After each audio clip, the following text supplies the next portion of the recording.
It's fair. No support.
Yeah, I'll come in and I have the waiting room.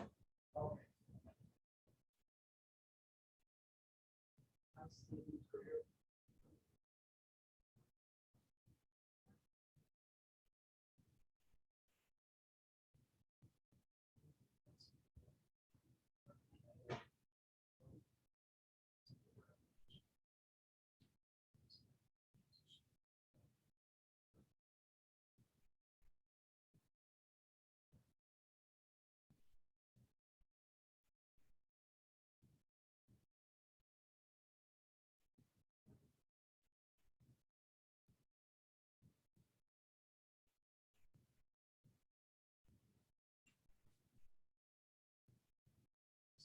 So.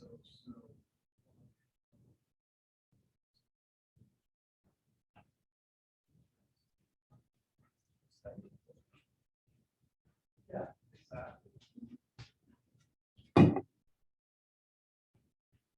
Got one person on Zoom so far. Okay. It's super. Marcelo called me. I don't know if he's on his way in or not.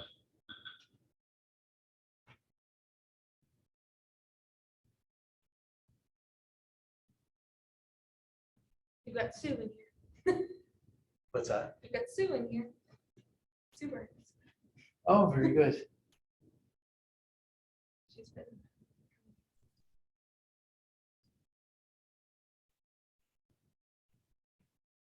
Steve's. You can just see that she's in the Oh, waiting room. okay, yeah.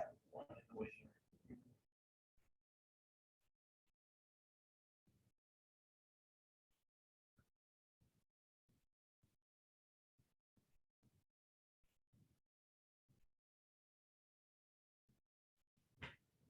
Hey, I'll show up. See, come on in. There's, maybe rush. grab a seat. Can somebody move for, save a seat for Marcelo? I know. I don't need to wait. Going up to the front. No, it's like-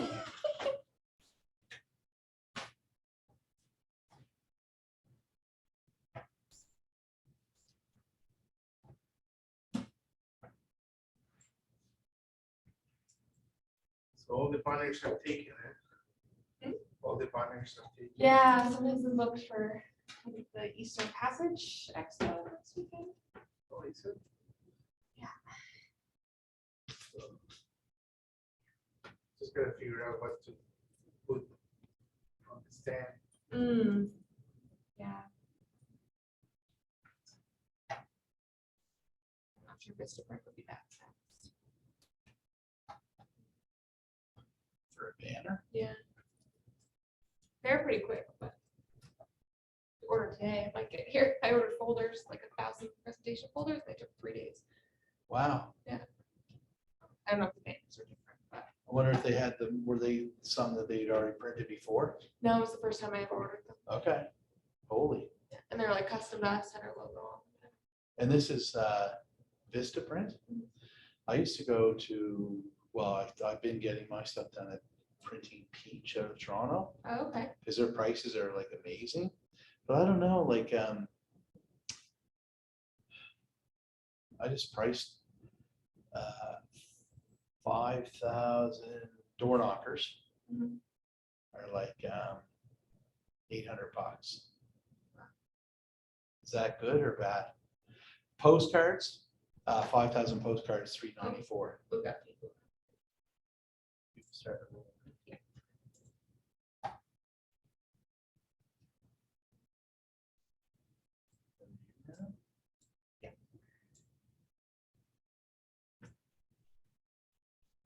Chat there.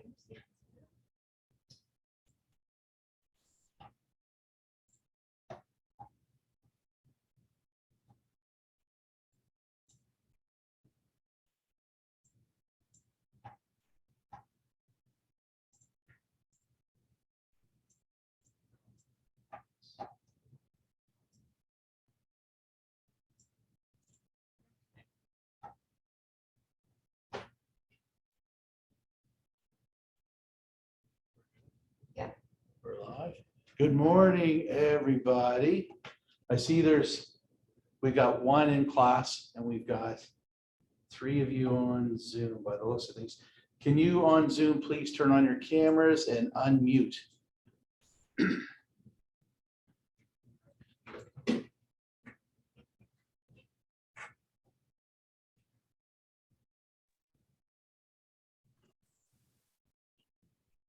So we can get started.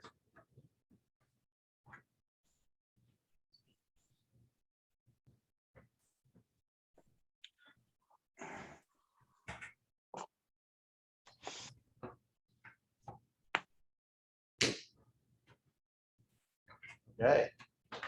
Even more. Okay, still waiting for you guys to turn on your cameras and unmute so we can get started. Please, and thank you. Mike, you probably didn't do your hair yet this morning. Mike Arthur. Can you guys hear me?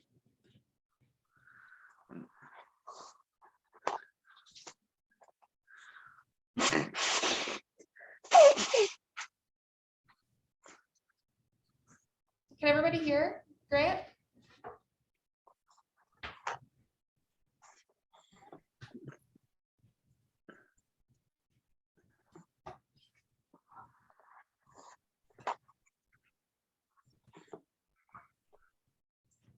Your microphone's working. I think you're Huh? good. Just give her. Okay. Mike, can you hear me? Yeah, Okay. So everybody can hear me. Good.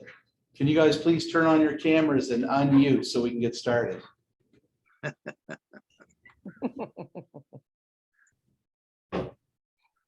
Hello, hello, hello. Test, test. Or unmute, at the very least. So we can chat. All right, so how did everybody make out so far? Are you are you getting anything out of Ignite?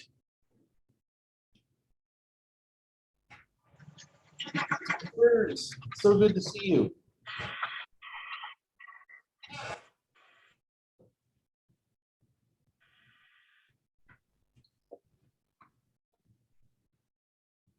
Okay, for those of you who don't know me, my name is Grant Sprague, and I have been with Keller Williams here for several years. And I do know most of you that are on here, but not everybody. Can you guys hear me okay? Yep. Okay.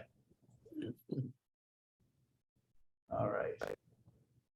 We still have nobody on the camera. Okay. We're gonna get rocking and rolling. Everybody ready to go? So far, we have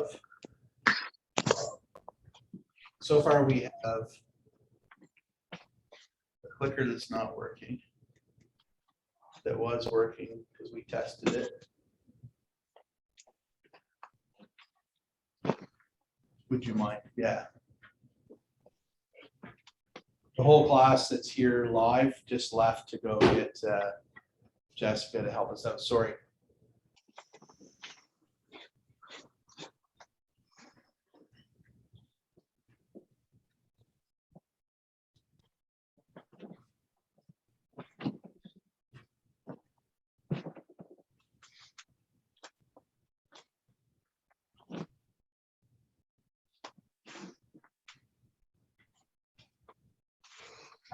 Not working. So it's this one for the next page or that one, Yeah. either way, but.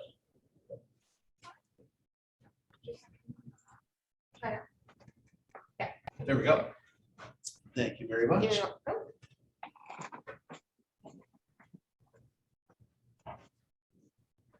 Okay, so nobody's turning on their camera, at least unmute and let me know you're here. Say hey.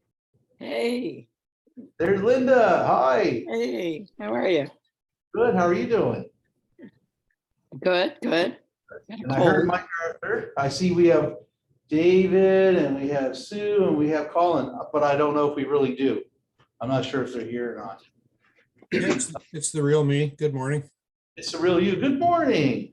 Good morning. Okay, let's have some fun here and let's learn some stuff. So far, have you guys, like, is there anybody here that has been to every session since the start of this Ignite? I heard that some people, sorry, what was that? I've been to every one, whether it's recorded or live, most of them live, but a couple had to be recorded. Oh, super. Okay. Okay, good. Okay. So we're on the transaction section now, heading towards the end. And so what we're going to cover today is win the buyer and win the seller, both segments. So basically, if you look at it, you've gone from, just basically getting started to setting up your database, then finding ways to follow up on those leads. And now, equally as important, I guess there's no point in having a whole bunch of leads if you can't convert them to appointments. So I think that's actually kind of a very key ingredient. So, okay, let's get through here. I'm gonna skip through some of these. If you guys, if there's something you want me to stop at and I skip through it, please let me know. So hang on here. Okay, we're gonna start with the A buyers. Okay, so the right approach to close for meetings is the only approach. Just ask for it, which Gary Keller is actually a pretty smart guy.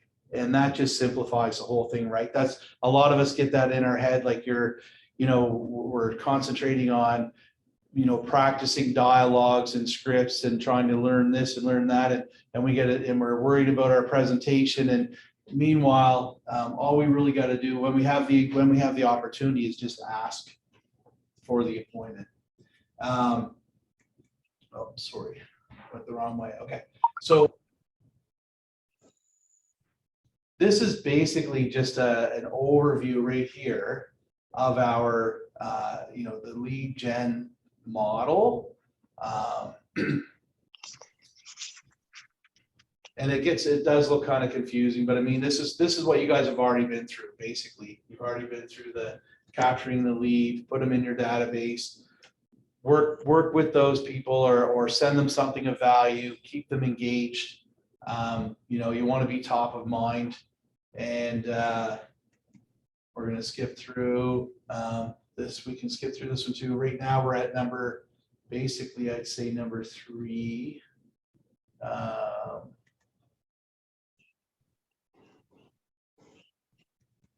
Wouldn't get any ahas yet. Okay, getting the appointment, the fun stuff.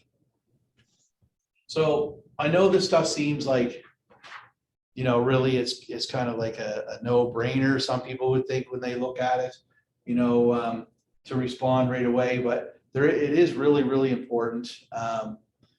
When you get a lead, especially on the internet, or I guess anywhere, if you get a lead, if your friend calls you and says, "Hey, call my friend, please." The speed to the lead is really important. Get a valid and complete contact information, save it in command, and create the opportunity. I'm pretty sure you guys have already been through this. You know how to set up a contact in command. So that stuff is kind of like, it's really, it's imperative that you do it, yet I think you've already learned how to do it, whether it was in the earlier parts of Ignite. Determine their motivation to buy so that you can speak to it. So that's kind of that's a big one. Like, there's more to it than what it really says right there. So how would you determine somebody's motivation to buy? So who here can help with that? Linda, I'm going to ask you. What are your thoughts?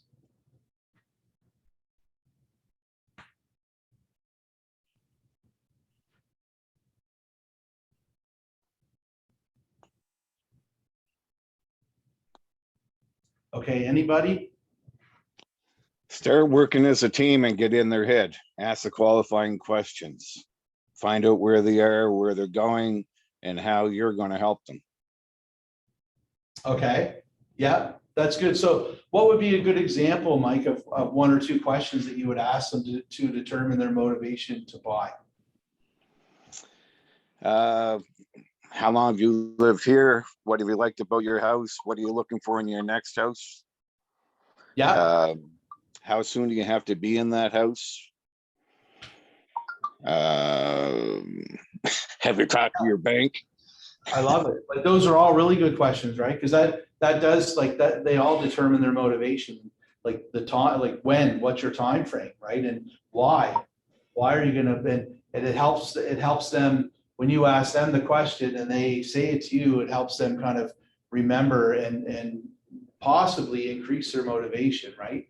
Or at least keep them motivated. So set an appointment, time and date for as soon as possible. That's a pretty good idea. Like, I mean, if you put it too far out, then they may lose their motivation. They may not be as determined or excited to move forward. Is there any questions on this slide? Anybody? We're good to keep going. Okay. Close to appointment tactics. Okay. Show the benefits, take back close, negative, positive close, give them what they're looking for, trial close, subject close, and tie downs. So who here would be familiar with all of these? Should we dive deep into one of them? Or are we, okay to kind of Like, okay, I'm gonna ask the question, show the benefits. What would be the benefits to setting an appointment?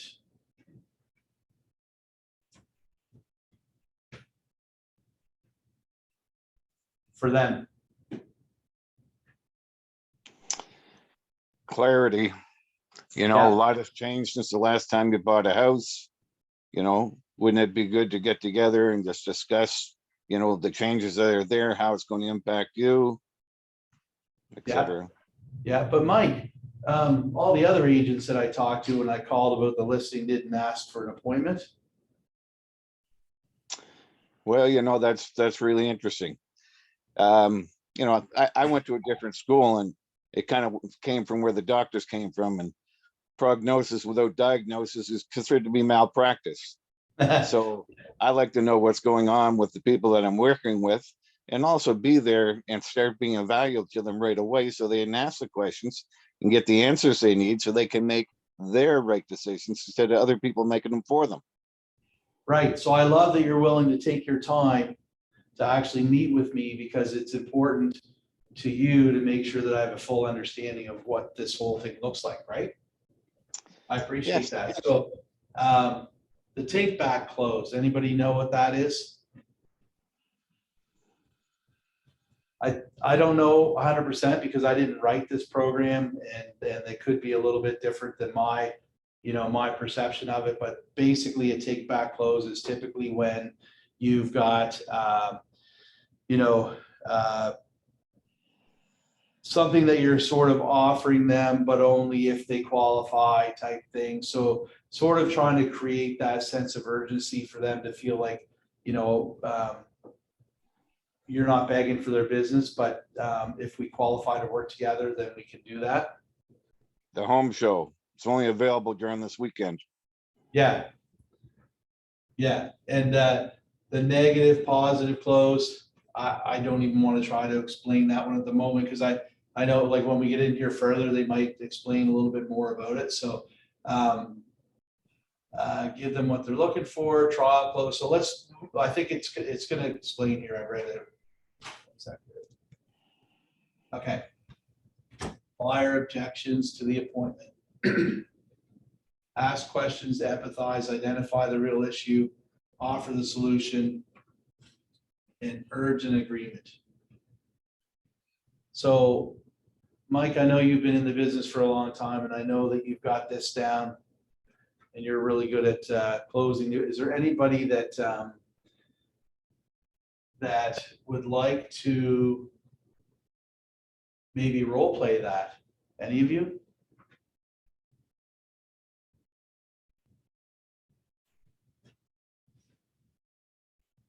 Nobody's interested in getting appointments? Okay, we'll just go through this stuff. So, let's see here. Preparing for the buyer consultation. I mean, it's always a good idea to be prepared. Preparation checklist. So confirm the appointment date and time, confirm the appointment location, ensure all decision makers attend, complete your buyer guide, prepare the meeting space, review the lead sheet.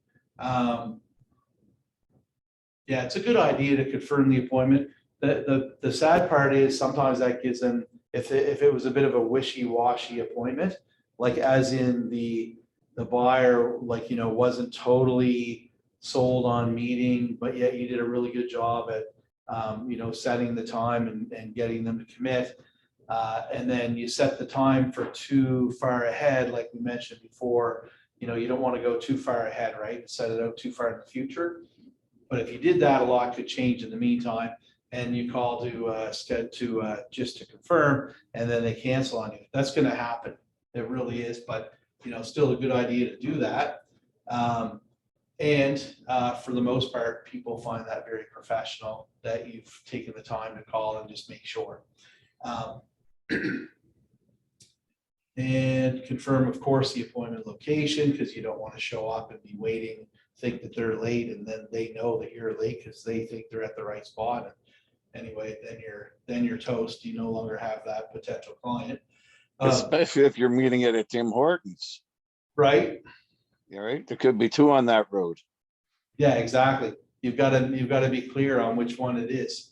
And then ensure all decision makers attend. Why is that important? So you don't have to do the presentation twice,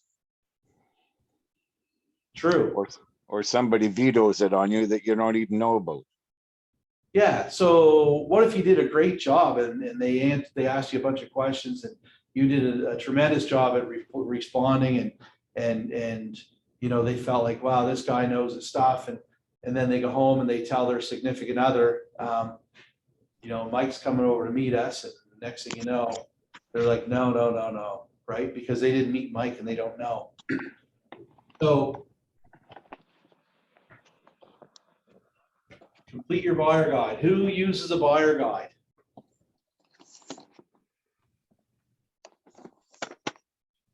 What, collinsotter.ai. That's the computer. collinsotter.ai is the computer. David. How about you?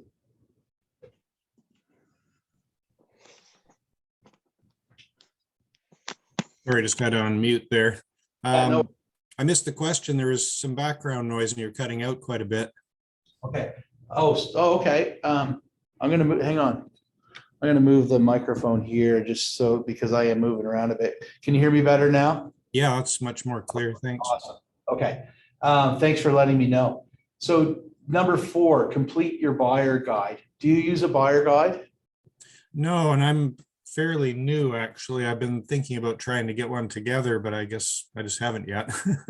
Yeah, no. Well, I think, you know, if I asked 10 people that weren't fairly new and have gone on several buyer meetings or appointments, I think that it's not a common thing.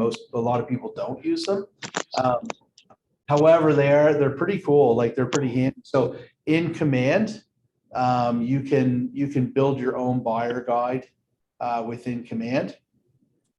So maybe not a bad idea to go in there and just take a look around and see, take a look at them, right? It's something kind of cool that you can, you know, you build it when you're, you know, being creative and nobody's there bugging you. And then when it's finished, you read it and you send it to a few friends or family members. And then, you know, when they check it out, they might critique it a little bit, send it back, then you can, you know, do it again. And once you get it to, you know, and you don't want to spend too much time doing that because you might miss out on some good opportunities. But it's kind of a cool tool to have to be able to send to your potential buyers. And then prepare the meeting space. That's an obvious one. I mean, you just want to, if it's at Tim Hortons, there's not much you can do, right, Mike? Well, again, you can pick your seating. Yeah, exactly. That's right. That's right. You know, and little things count. Like, I'd have them facing the wall, not facing all the people moving around, you know, in front of them and, you know, getting their orders. So they get distracted and see somebody they recognize. Yeah. Yeah, that's pretty smart. I mean, that's, you know, and then you have to make sure that you're not distracted when you see people that you know and they're waving at you, and right. It's a little bit difficult, but it's still doable. And review the lead sheet. I mean, that's basically, you know, you want to kind of go over the information that you gathered before and double check and make sure that everything is correct, and that before you go and load her all into your Command. The top 10 service areas of the buyer value proposition. Number 1, I say, would be number 1 for a reason. So who can tell me what a needs analysis is in your perspective in terms of when you're working with a buyer?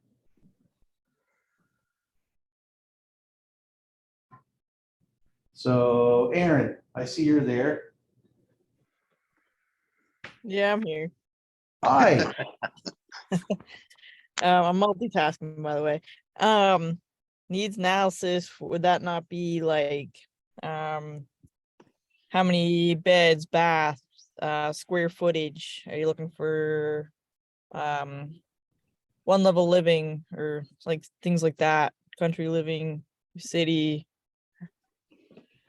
those types of things. Yeah, so would you agree then a needs analysis would be like a formal way of, like it's sort of a standard procedure, list of questions that you would ask that would be, directly in relation to their needs. You want to find out what their needs are, right? So you're analyzing their needs, and the whole purpose really is so that you're not going to waste their time or your time, and you can find out exactly what it is that they're looking for. And it's not always just about the house, right? Like, so that is a very good point, Aaron. Like it is, the needs, how many bedrooms, how many baths, where, how many square feet, can you be, do you want to be close to a school? Do you have to be within walking distance to the grocery store? Depends on what, maybe they don't drive, right? You never know. So there's a number of things, could be like wheelchair accessibility, or close to your family's home. Those kind of things would be on more of a personal level than, and the wheelchair accessibility obviously is one of the ones that would have to do with the house, and we all, like, you can find them on, what's it called? Marcelo, help me out. On Connect, KW Connect. Thanks, Marcelo. So so go in there, there's all kinds of like courses that when you get in here and you start looking through these things and you think, well, what would be a good needs analysis? I would start with making one yourself, right? Make your own list of questions of things that you might want to know that are going to help you and things that are going to help them. And then pop into KW Connect and see what they have, right? So pre-qualification or pre-approval, why is that important?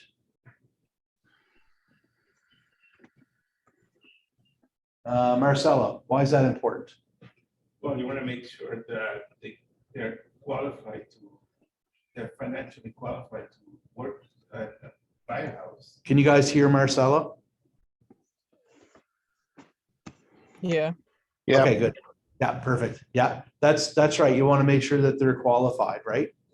Yeah, in terms of financially, right? Like you said, yeah, okay. Grant, can I just add to that? In this market that we're just coming out of, a lot of agents wouldn't let you show the house unless you were pre-qualified, and then the ones who weren't smart enough to do that, they watched their sales fall off because when it came to getting the finance, the buyers couldn't get the financing. And they had to go through that embarrassment of having to relist it again and tell their sellers, like, sorry, the guy wasn't qualified. Well, that's our job, to make sure that the buyer coming through the door is going to be ready, willing, and able to buy their house. Right. Yeah, exactly. It is our job as the buyer's agent to make sure, for so many reasons, right? And number one, I mean, let's say if you're only thinking of the buyer, it's really not good for them, because when we have our timeline and we have to say, let's say if it's on a country property and you've got to do water tests, you've got to do home inspection, septic inspection, you could spend $1,500, $1,800, $2,000. And then they find out that they're not approved. And we know there's no guarantee that they're going to get approved, but that pre-approval process is a good first filter, right? It's like, that's gonna be like, 90% sure that they're gonna get approved when they get pre-approved and you buy within their means, right? Yeah. Okay, so neighborhood information. Obviously it's important, because when you do the needs analysis and they say, we want to be near a French school, just for example, you should do your homework and you should know what areas, could they live in and still their kids could go to the French school, right? And then, the other stuff is like obvious, make an offer, negotiate to buy, vendor coordination, pre-close preparation, closing, post-closing, Who here thinks they have all that stuff mastered and they're good to go? Nobody. Okay.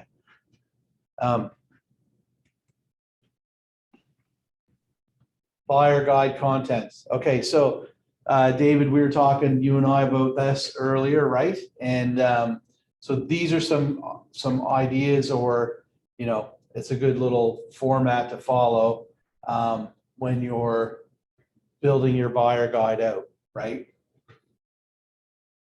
And you guys can look at that, and I'm not going to read them all to you. I know you all can read.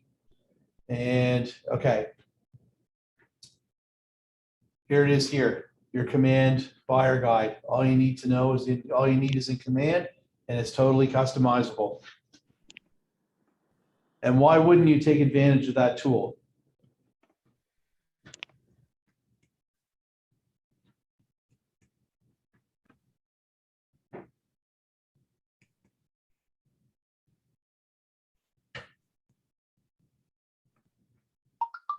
Home wish list. This is what Aaron was talking about earlier. 3 beds, 2 baths.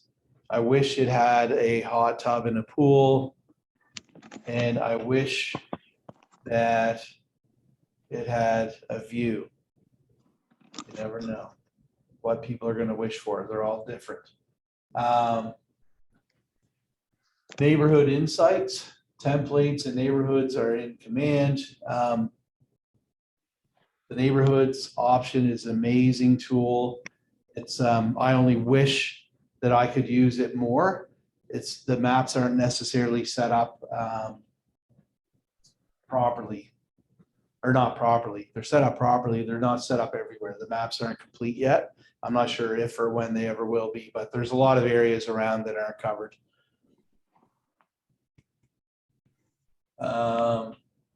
Buyer guide, how home buying works. I mean, is that important to put in there how home buying works? Recording in progress. Yes.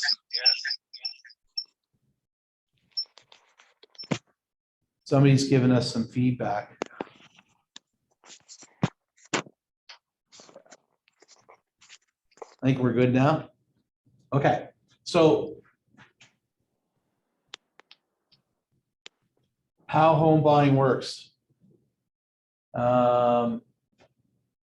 Who can I pick on? Well, there's not a lot of you here, so let's ask Marcelo. Marcelo, why is this important to put into your home buyer guide how home buying works?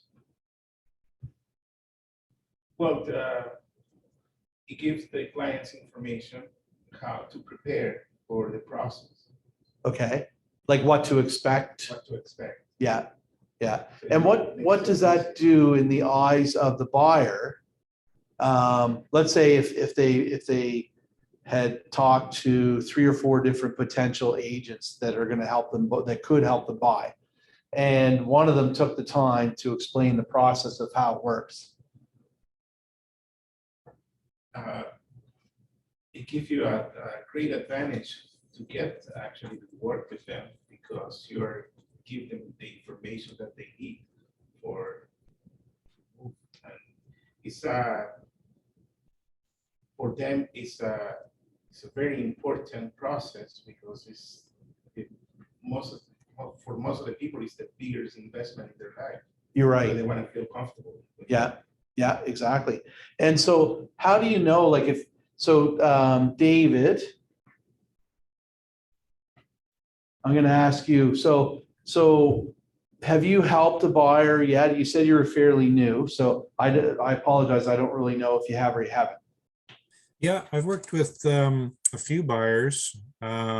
Just haven't got a real volume of sales. So I'm still kind of working on systems and, scripts and all that stuff. And so I have gone through the buying process a few times. Okay. And so when you're going through the process, and it takes several times, like you don't, we as agents, we don't learn this stuff like, by doing it once or twice or, but by the time you've done it 6 or 7 or 8 times, you start to get more comfortable with it.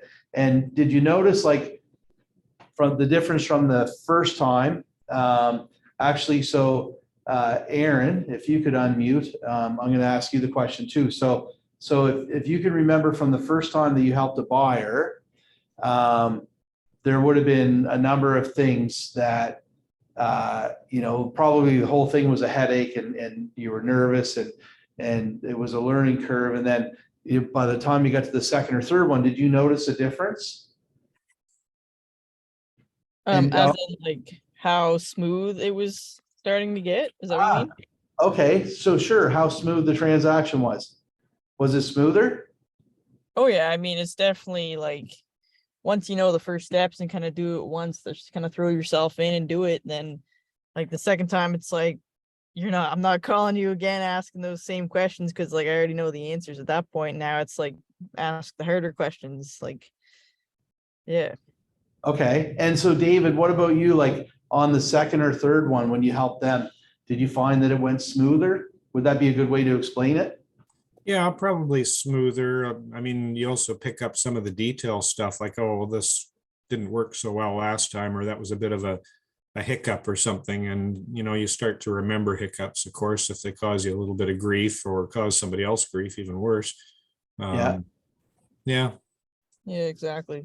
So do you agree that like say do you feel like after you've helped, like if you would have helped say 30 people buy homes in 1 year or 20 people in 1 year, right? And you've gone through that process like 20 times, almost like back to back, and sometimes you're going through it with 2 people at one time. Do you feel like if you could make it smoother from the first time you did it till the second or third time you did it, that it would be like really, really smooth by the time the 10th one rolls around or the 15th one? Do you agree that it would kind of look that way or feel that way? I guess it should. Yeah. If you put some effort into It it. should, right? It should and it would. And so what's changing as you're doing that is that like you've done it so many times then, right? It's like, I don't know what to use as an analogy. Like say, for example, if somebody said to you today, like, you've tied your shoes several times over the years, but if somebody said, try tying your shoes, with your eyes closed, you could probably do it because you've done it so many times, right? And that's, even if you haven't never tried it, you probably could. And that's sort of like with this process. I mean, once you've done it so many times over and over and over again, it's smooth. And the clients notice it, and so do you, but they have nothing to compare to sometimes because it's not like they've bought 20 homes that year, but you have. So how home buying works, this is a really, really important one because you can then speak to like, the things that you've learned over the each transaction and the hurdles that you've run into, and you can help your clients feel much better about what's going to happen, right? So like, for example, they meet with their mortgage broker and guaranteed, I've seen this way too many times. The mortgage broker says, hey, everything looks awesome. Go ahead. You're pre-approved for $300,000. Have fun, bring me the paperwork. If they do a really good, solid pre-approval, that's awesome. But, and it, it prevents like hiccups along the way. But a lot of times the way they explain it to you is that you're good to go. Just go buy your house. They don't explain to you that it's called a pre-approval for a reason. And that is that it could still, you could still possibly not get approved. So do you think that, as a professional in this industry, it would be a good idea to explain to them that, hey, even though you're pre-approved, there's still that possibility, although it's slight, but there still is that possibility that, we may not get approved. So what we need to do is make sure, like, to reduce the risk of a non-approval is to make sure that we shop within our budget and that we pick a home that, is not going to create any kind of a hassle for the bank. And there are some of them out there that, like, say, if the cut sheet says, this is a handyman special, a fixer upper, needs your TLC, got to put some elbow grease in here. The banks read that stuff. And if your client is pre-approved to spend 300,000 and this one is at 300,000, there's a possibility that that may not make it through. That's something that, we need to explain that to our clients and make sure that, we try to reduce the risk of any pitfalls along the way. So that's just one example. There's hundreds and hundreds of examples. Imagine how good the client would feel though, and how professional you would look in their eyes when you take the time to explain those things to them up front. And guess what? If it's the first home that they bought in 15 or 20 years, and you make it a really good experience, and by doing these things and preparing up front, chances are they're going to be talking to their friends, because they always do especially when they're actually out looking for a new house. They're involved. That's what they're doing. They're talking about what's happening that day, and they're going to share with their friends, and their friend's going to say, well, we're trying to buy a house too. What do you mean? Your agent sat down and went over a buyer consultation. They did a lot of needs analysis. They asked you a bunch of questions, and then they built this home buying, how home buying works guide, and took you through it. Like, trust me, you'll get tons of referrals if you go through the process. Buyer guide, affiliated business arrangement disclosure. Okay, blah, blah, blah. Read that. I'm not going to read it to you. Okay, buyer guide, your value proposition. So this is where you brag about yourself. You sort of have to. You'll figure out your own way to explain it to people. However, it's actually a good idea to do that and to share with them. If your numbers, if you don't have like 268 clients served, then you're not lying by saying that, our office has served several clients. I mean, those numbers would look pretty big if you put that in there, but there are ways of, you never want to lie on these things, but there are ways of making them, look better if you're just getting started and you're brand new. And you can always talk to, I'm sure you guys are in coaching with Colin, or you have a mentor. You could always check with them and see how they did it. Conducting the buyer consultation. Preparing for the consultation. So how is this preparing for the consultation? Can anybody tell me? I am knowledgeable and caring, and the best agent for these clients. They will appreciate my expertise and preparation and choose me to represent them as they buy a home.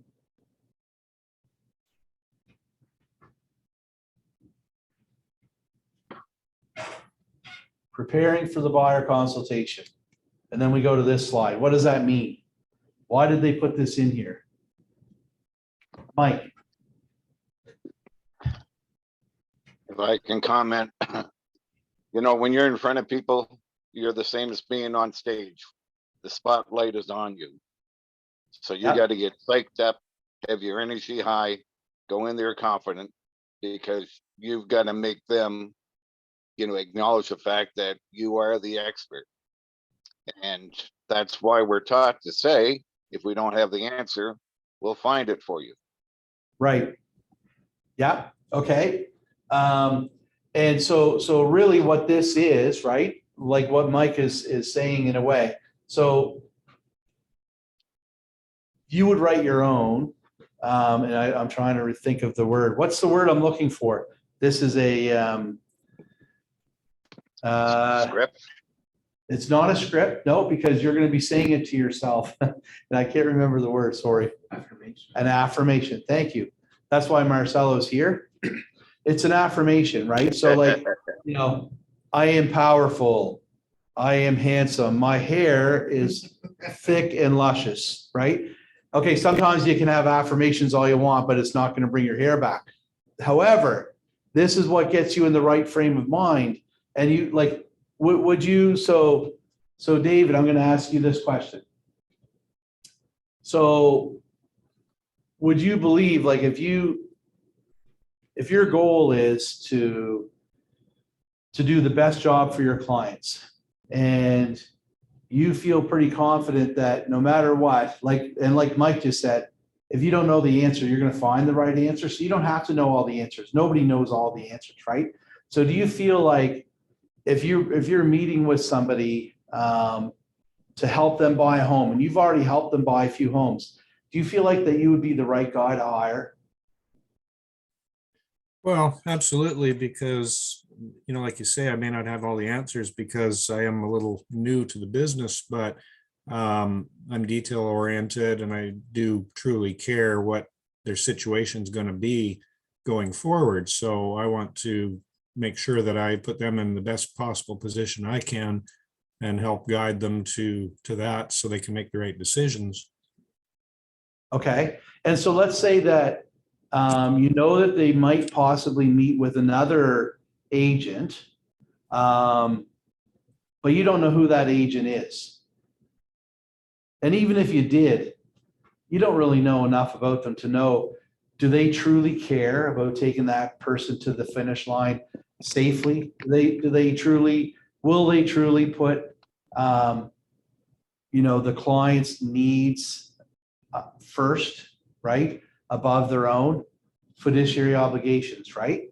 So you feel that you know yourself and you know well enough that no matter what, you're going to be looking out for your client's best interests. You really care about them. You care about the end result, and you're going to do whatever it takes to make sure that it's a great transaction for them and that they buy the home safely, correct?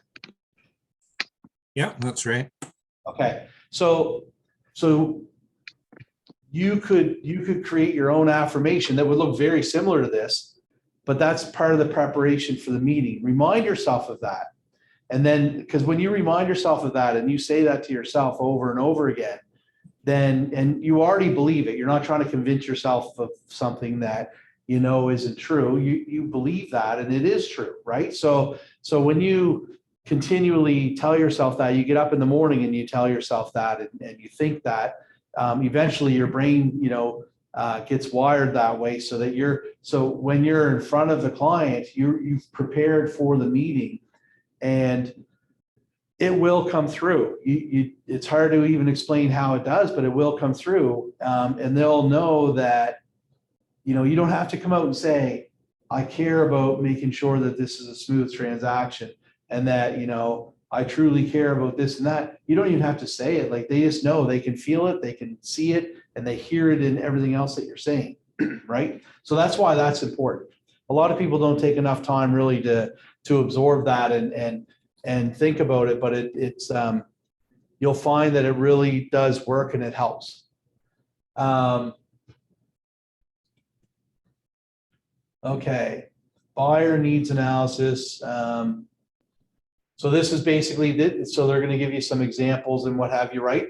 But the in command, again, there is a buyer needs analysis, and you could go in and modify it and make it your own and send it to people. I'm not sure why they put this in here. Love letter, liability letter. My version of my thoughts are that, like, when you're helping a buyer, and sometimes when there's multiple offers, a lot of times you'll see people will write a love letter, and sometimes it backfires on them. So, and then sometimes they get the home because they wrote the love letter. So I'm not 100% sure why they put that in there, but they did. Okay, getting the signed buyer agreement. Close for the agreement.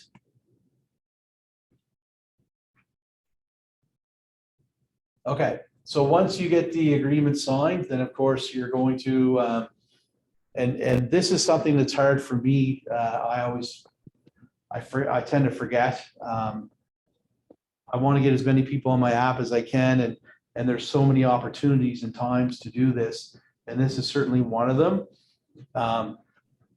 Offer to send them the link, or just send them the link and get them to click on it, because hey, we're working together now, we're under contract, here's my link to my app, right? Set the expectations, explain what happens next, set up searches, and actually in the app is where they'll find the buyer consultation guide, and even the needs analysis, I think, is in there too.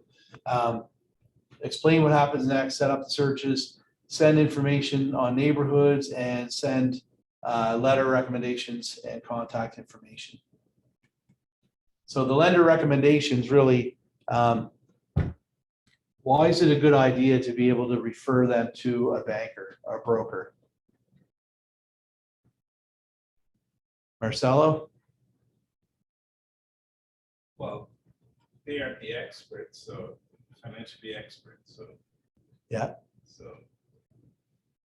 we are not, well, we are familiar with the subject, but we are not the experts, so they can get the best guidance. Yeah, okay. And so like picture you've captured a lead, you've put them in your database, you've been working with them a little bit. They come forward and say, hey, we're ready to go buy a house. You go through the needs analysis, you go through all the stuff that we just talked about. And then really like the next natural step is you want to get them pre-approved. So why wouldn't you just, do that step first and say, hey, are you pre-approved?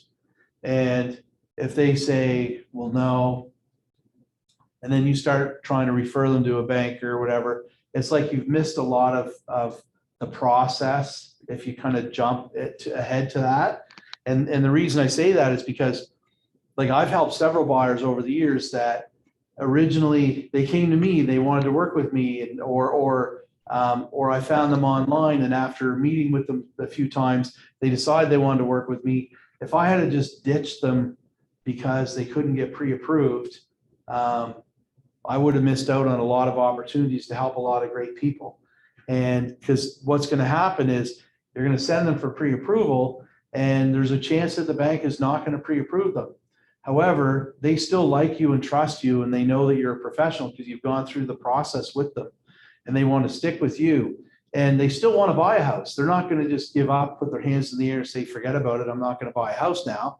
So they go into your long-term, drip campaign, 33 touch, all the good things that you have set up in there for In Command, right? Okay. Any ahas in that? Any questions?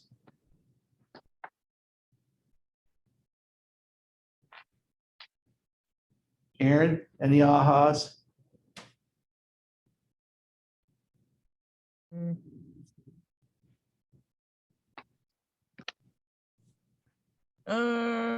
Trying to think. I do like the fact that if they can't get the pre-approval, like make sure you don't just forget about them from that point. Like make sure you do stay connected, like you said, smart plans, like stay in contact, 33 touch, and then because at some point that is on their mind to still buy a place. It's just a matter of waiting until they can get that pre-approval.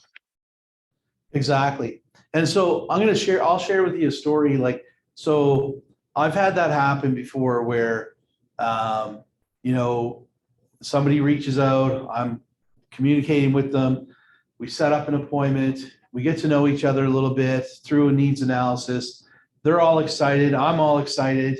And I get them set up on a search and, get them all set up in Command, and we're ready to go. And then I say, okay, I'm going to connect you with my mortgage broker, which, by the way, when you go through that process, the chances of them connecting with your mortgage broker, the person that you want to work with, bring them into your circle on all the transactions. There's several reasons why you want to pick somebody for that too. But when that happens, and then all of a sudden they say no. Well, there's so many things that can happen. And like Aaron just said, yes, you want to stay in contact with them. it's hard to explain, but if you could imagine how, number one, how good it would make that person feel that you're still taking the time to reach out, follow up every now and then. Hey, how are things going? Anything I can do to help. I know that the mortgage broker made the suggestions that you told me about. How are you making out with those things? Wanted to give you a little insight on the market. By the way, did you get my market update that I sent you? Right? They know then that you're not just worried about the paycheck. They know that you actually care and that you want to build that relationship with that person. And anyway, so the story that I had was that happened. They exactly like that, and they ended up getting declined. They were told it's going to take a year for them to get, and they like 6 months to a year, but they knew it was going to take a year because they also had to save more money for their down payment. So during that year, I helped 3 of their friends buy homes, all because I stayed in contact with them, sent them something of value, and and they were apologetic when they got declined, and they felt embarrassed and so on. And I explained to them how, hey, it's very, very hard today to get a mortgage, whether it was or wasn't. You got to give them some level of comfort and save, embarrassment. They shouldn't be embarrassed. There's no reason to be embarrassed. But if you handle it like a pro and you actually care about them and you take the time and stay in touch with them, there's that good possibility of referrals too.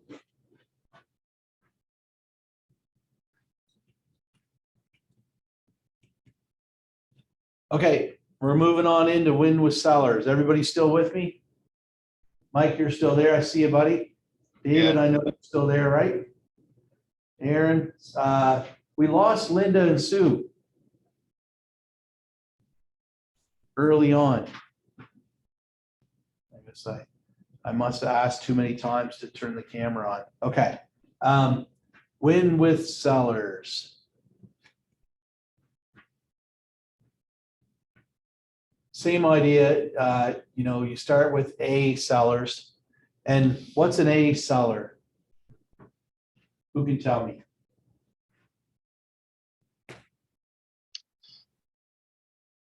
Could be an old client. Yeah. Could be. Could be somebody new. So typically what they mean here, Mike, is that an A seller would be somebody that's willing, able, and ready. Yeah. We always heard the term ready, willing, and able. They mixed it up a little bit. Willing, able, and ready to go within the next 10 to 14 days or 0 to 14 days.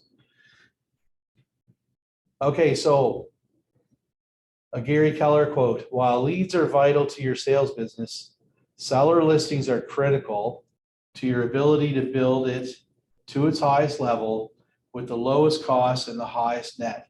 So this stands true if you're on a team and you get some business from the team. It's not as crucial or critical for you to have listings as long as the team has listings and they've got some marketing out there and they're generating some leads that way. David, are you on a team or are you solo agent? I'm just on my own. You're on your own? Yeah, okay. So what does this mean to you then? Why would he say that? While leads are vital to your sales business, seller listings are critical to your ability to build it to its highest level with the lowest costs and the highest net. Well, I guess if you focus on getting listings there, it's going to be an awful lot easier for your business. And like he says there, it's going to be lower cost, higher net. So you're going to be able to maximize your effort and your time into it monetarily. Yeah. And so how can you like, how is having a listing more critical than a buyer? Like in terms of how will it help you grow your business in a different way than having a, so you know, if you had a choice, if someone said, hey, you know, here's a listing for you, you're gonna make about $5,000 gross commission when it's all said and done. And here's a buyer for you, and you're gonna make like $7,000 gross commission when it's all done. Which one would you choose and why? Oh, well, there'd be a lot of things playing into that, I guess, but the buyer would likely be more work as far as, excuse me, I'm just struggling with a cough here. Buyer would be more work in terms of time, gas, depending on the market, writing a million offers and still not, you know, getting them a property. Trying to think what else. I had another thought with that, but it's gone. No, that's okay. I just, as you can tell, I love putting people on the spot, right? So I don't expect you know, everybody to know these answers. I just like to ask just to see, you know, what your perspective is on it. So my perspective, yeah, sorry, Mike. Mike, you go ahead. Can I answer that I love it. one? Thanks. When you have a buyer, you have one sale. That's it. You work your arse off. Sometimes it's the first house you show them. Sometimes in the market that we're in, you could be showing them 30. And if you've been here a while, we all know the agent who has taken their buyers out and showed them 100 houses. So it is a lot of work. It is expensive, and you only get one sale. When you get a listing, you get a sign on their lawn, you're advertising it. And what happens is that when the house sells, you got a sale. But during that period of time when it's for sale, you got people calling up on the sign, you got people calling up on your advertising, and you might get 3 or 4 sales from those calls. We worked with an agent years ago. I think Grant, you did too. Can't think of her name now. Lorna White. I've seen Lorna White list a house and take 9 sales off of that sign. 9 sales just because she listed one house. And the old adage in our industry is you have to list to last. And that's the reason. You can only go so far, one sale at a time, but you can go all the way across the world if you got the wind behind your sail and you get a listing. Exactly. So thank you for that answer. And I do agree with it. And I'm going to add a little bit more to it because, and I know Mike would have too, but he didn't want to take all day. So you can, like, from a lead generation perspective, because it's all about leads, listings, and leverage, right? So if you got a lead, like the question I asked you, David, was, you know, what would you choose, the buyer or the seller? My answer is I would choose both, but you knew what I was looking for. So if you chose the buyer, like Mike said, you're going to be, you know, there's a lot of work involved, and you're going to be running and doing whatever, and maybe showing, you know, 20 houses. But if you go through the process properly and you do a proper needs analysis and you take your time and you qualify them correctly, it's really not fair to be taking them to 50 or 100 homes.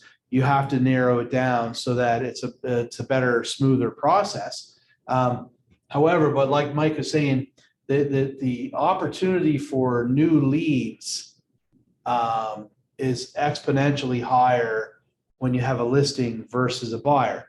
Not saying that you can't get new, because you should. You should always be working on getting referrals. So your buyer is going to be telling their best friends that they're buying, and you're going to you could get a referral from that if you're taking care of them and doing a good job. When you've got a listing, you can get referrals from your listing client, because they're going to be telling their friends, hey, I love my agent. He checks in with me, open communication. I know that they're working hard. You know, there could be a list of things that you're doing that they really like. So there's your referral source there, equal to the referral source from the buyer. But in addition to that, you've got the marketing, like the lawn sign, the ads that are out there, the Facebook ads. and you're attracting all the strangers, the have not mets into your database, and you're building your database from there. And you also have potential new buyers from that. So you've got a lead for a listing, you take the listing, then you leverage that listing to get more clients, whether they're buyers or sellers. Does that make sense?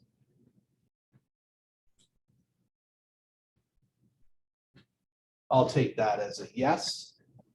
Silence is a yes. Yeah. Okay, so A sellers, same as A buyers. They're willing, ready, and able to do so in the next like 0 to 14 days. Able, ready, and willing within the next 14 days. And the 3 L's. So, hey, look at that. We just talked about that. Listings, leads, and leverage. Virtues of seller listings. Okay, so seller listings mean marketing opportunities, which we talked about. You have more control over your time, which we didn't talk about. And that's because, I mean, the obvious, I guess, right? You go, you see the house, you do a market evaluation, you do a listing presentation, you do up the paperwork, start to finish. You might spend 3 hours on getting your listing up there. But then, of course, you're managing the listing over time. So, depending on how you do it, but it still overall will take more time to drive around with the buyers. The other thing, though, that we can't discredit, I want to make this very clear. Mike, he's been around the business for a long time, so he already knows this. But like when you're every single client, it makes no difference whether they're a buyer or a seller. They should all be treated obviously the same. I mean, I know that goes without saying, but and from your perspective, for me, I'm just as excited to get a buyer as I am a seller. And when you look at the average, on average, if you were to analyze your business at the end of the year, when your business has built up to a certain point, like say you're doing 10 to 12 transactions a year and you're not on a team, then typically you're going to see it's a 50-50, right? 50% buyers, 50% sellers. A lot of my sellers today come from my buyers from 5 years ago. So don't forget about that. Like that's crucial. So when you have an opportunity and someone says, here, I've got 2 leads, choose one. I would ask, why can't I take both? Okay. So seller listings maximize your pre-hour compensation. It's all about volume. With seller listings, you are on the front end of the pricing. Yeah. Properly marketed seller listings will bring you more business. Seller service cycle. So you guys are learning through the whole cycle. And like I said, I think we're in the number 3, which would be the, or the number 2 pre-listing, I don't know, leads conversion. Get the appointment. Same idea as what we talked about earlier with the buyers. Respond right away. It's crucial. It's a dog eat dog world out there. Don't forget it. If somebody, everybody talks about the real estate industry and they talk about, unfortunately, like we just have to find our ways around this, but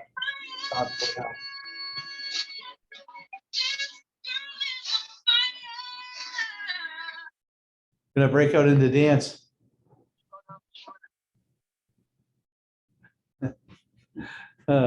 I like your ringtone, Mike Arthur. Okay. Totally distracted me.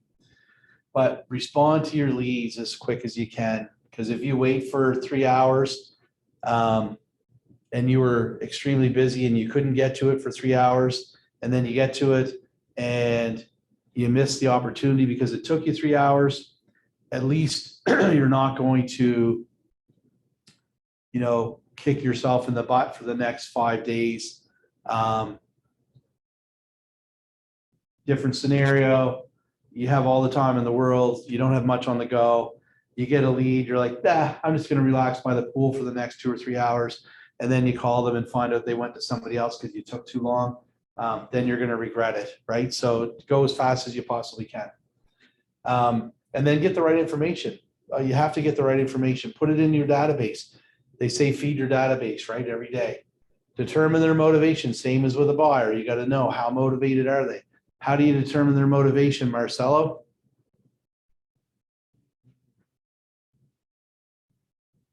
Well, how soon are they willing to? So, yeah, so my question is, okay. You were gonna give me the list of questions. And I meant, my answer I was looking for was by a needs analysis, right? You do a needs analysis, but how would you know that? But yeah, you were just giving me the list of questions that would be on the needs analysis. Okay, set up an appointment, time, date for as soon as possible. Aaron, why as soon as possible?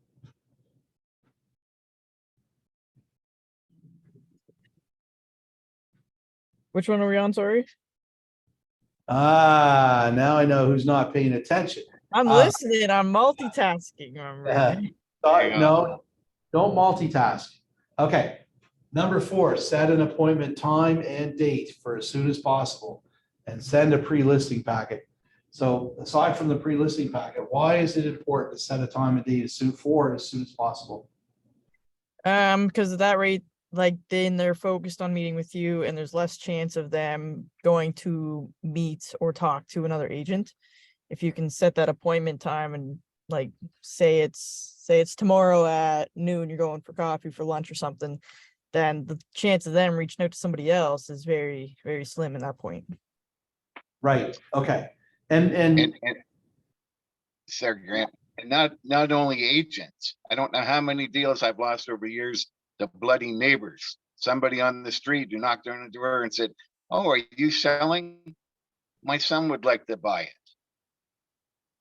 right. And it's because, and that's exactly where I was going with this, Mike, is that when you finally, and we talked about this just earlier in the same with the buyers, right? People, it's human nature when you've made a decision to do something, unless you're like a very, non-sharing person, but most people will tell their friends and family, hey, guess what? Big decision here. We've decided we're going to move. We're selling our house. And sometimes they even put it on Facebook because they're so excited that they made the decision. They're like, guess what? It's happening. We're selling. And so many times I would get a message from one of my friends or family member, do you know so-and-so? They just posted that they're selling. And I'll reach out to them because that's my job. That's what I do. That's considered a lead. And I'm like, hey, I did it actually this weekend. Guess what?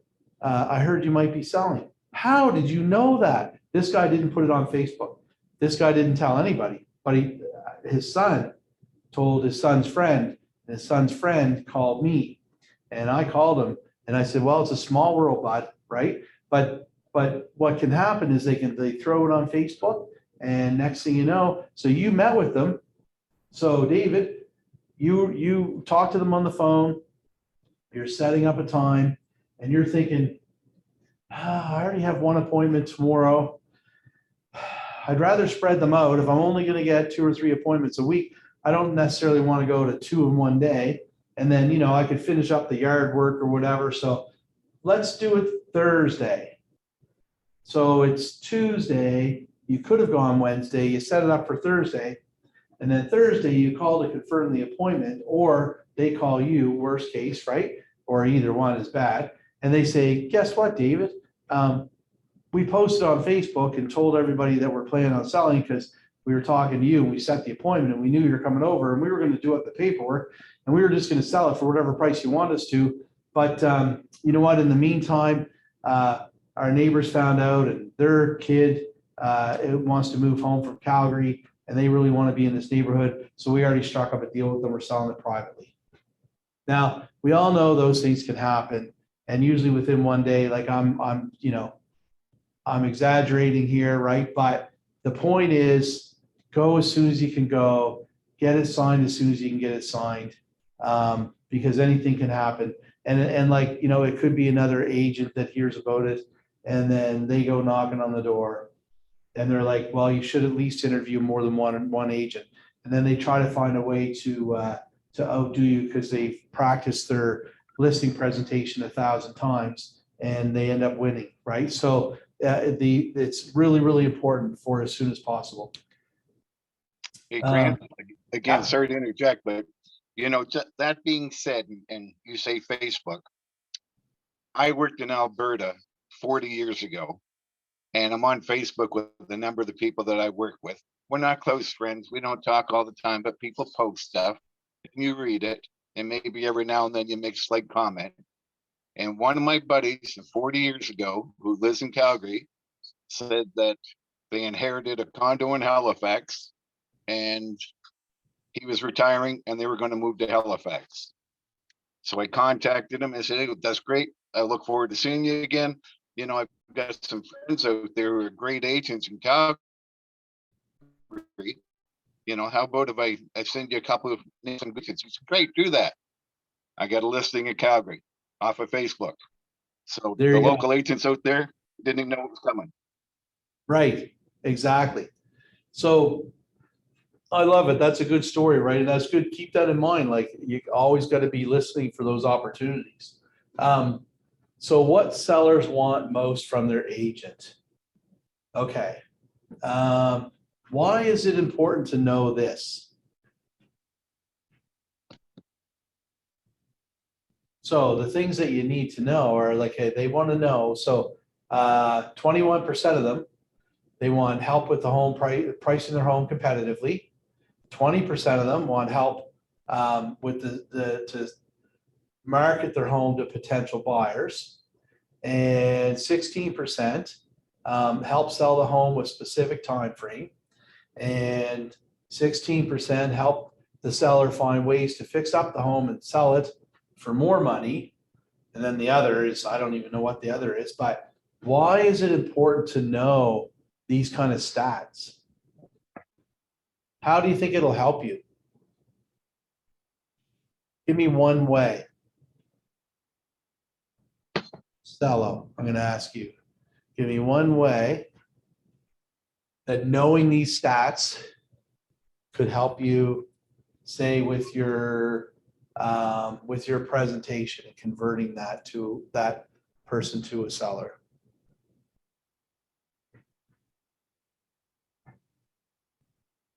Well, like I said, we're the experts, so we do the market analysis Yeah. and we present it to the seller. Yeah. And if we give them the right price, if we list it at the right price and why we explain the process, it will give us a great advantage to sell the house as soon as possible. Okay. So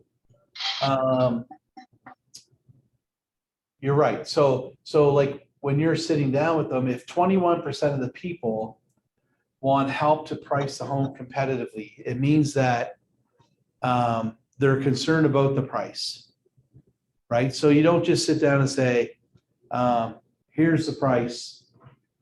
We're going to list it at $380,000.21. They'll be like, okay, I guess, right? So if you took your time, like Marcelo said, and explained to them that this is where we feel it should be on the market at, based on our market analysis that we've done and the research that we've done. We know that a lot of people have a really good idea. Like, you could probably get like within 80 or 90% accuracy of what your home value should be based on the information that you can see yourself on the internet. And then we have more information and we have a way to bring it all together and look in the history to determine where we should be price wise. And that gives them a level of comfort.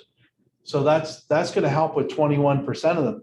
So would you say that probably a good idea to have incorporate that into your presentation when you're doing a listing presentation?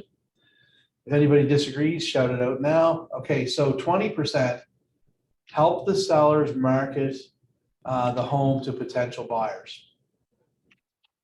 Well, of course, and that's why that's when we talk about the MLS, right? And we talk about how the power, the strength in numbers and the power that the MLS provides, which is why, it's, we're gonna make sure that it looks really good, that we do professional pictures and that we stage it properly, and that we do up a professional overview, something that's going to attract the potential buyers. That's going to help us with 40% of our presentation. So wouldn't you say that if you focused on these two items and you mastered that and you became really, really good at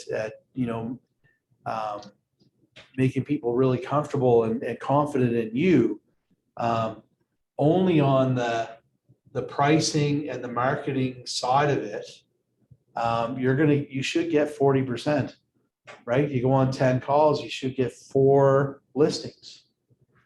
And if you do the job right on those things, then your success rate of getting those listings sold is dramatically increased too. Okay, so we're going to move on. Build confidence and trust. Close to the appointment tactics. Show the benefits, take back close. Same thing as in the buyer side. What would be considered a tie down? Who can help me with that one? What's like a tie down close or question? So I'll give you an example. So you mentioned to me that pricing the home is extremely important. And we've taken like 3 hours to do our comparative market analysis to determine the right value. Wouldn't you would consider that a value add to us listing your home, wouldn't you? Right? Or, we could talk about, I don't know, I'm trying to think of another example. It's like when you end your question with, wouldn't you agree? This is what you're asking me, wasn't it? This is what you'd like to accomplish, isn't it? So that's sort of a tie down. The assumptive close is more like, David, you're at the kitchen table and you've done your affirmation before you get in there, and you're all pumped up and ready to go. And you know that, you're going to do a good job because they can trust you and they know that you've done your homework and so on. And you say, so what do you think, when would be the best time to have the photographer come over? I checked their availability before I came here. They're available on Wednesday or Thursday. What's better for you? That is an assumptive close because they haven't told you yet they're listing with you. And why is it a good idea? David, can you think of a good reason why you would want to do that? Well, it shows that you're serious and prepared on your side of the equation and you're ready to go, and that there shouldn't be any doubts in their mind that you're going to do the best job you can for them. Okay. Yeah, for sure. So Mike, you've been there. Okay. So I'm going to ask you, so if I'm at your, let's say you're the agent. Okay. And I'm the seller, and then we'll do that scenario. And you say, hey, I checked with my photographer before we come over. She's available Wednesday morning or Thursday afternoon. What's better for you? So let's do that. So you're the what do you want to be? The agent or the buyer or the seller? I'll be the seller. Go ahead. Okay. All right. So Mike, I checked with my photographer. She's available Wednesday morning or Thursday afternoon. what's better for you? Well, I work during the day, so do I have to be here? Nope. Oh, wonderful. Well, really doesn't matter then. Perfect. Okay. So I'm going to get her booked for Wednesday. That way we have time to look at the pictures, make sure that we like them and everything. I'd love to get you active on the market Friday morning, if that works good for you. That way we capture this weekend. Sound good? Yep. Okay, super. So if I didn't ask that assumptive close, I wouldn't have known. Mike just gave me the go ahead. He just said, I'm hiring you. So the next thing is, let's get the paperwork done. Let's get it up, right? Let's get it going. So let's do it a different way, Mike. Let's say this time you say, hey, I haven't given you the listing yet. Right? Yeah. So, okay, my photographer is available. I checked with her. She's available Wednesday morning or Thursday afternoon. What's better for you? Well, we're not sure if we're going to list with you yet. Okay, I appreciate that. So you're not sure. What exactly, when do you plan on making a decision, Mike? Hopefully by next week.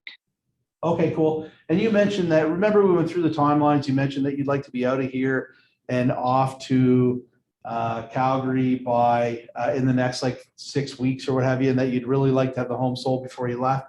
Yeah, sure. Yeah, exactly. We need it sold. We need the money to buy the next one.